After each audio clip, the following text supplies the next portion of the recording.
When Jehu comes to the throne and he walks in to the palace, do you know what they take off and they put down in his path?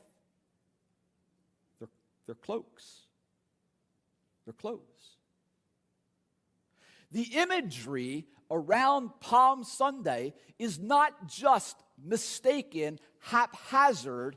It is not something that is just, well, listen, isn't that interesting that that's part of the story? Almost each and every sentence is pregnant with meaning inside of the New Testament. It takes the threads of the Old Testament, and ties them into the New Testament. And so in Jehu's enthronement in the Old Testament, they take off their cloaks.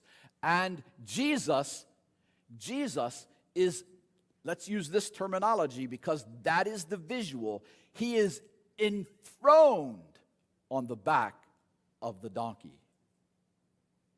And as he rides, the idea of this enthronement begins to be contagious. It begins to be contagious. And other people, they start taking off their cloaks and they start placing it on the ground.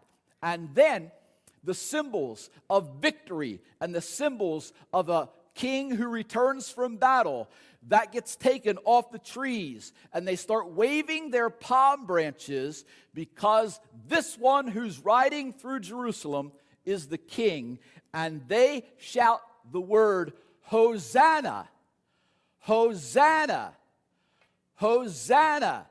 God save us, save us, save us. Hosanna just doesn't mean praise. It's not that word.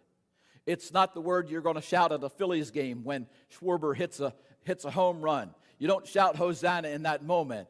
Okay, Hosanna is a unique word that finds itself in the Psalms. And it's the same word that they sing and they shout in the Psalms as they go back up to Jerusalem to celebrate the Passover and to celebrate the anticipation of the Messiah.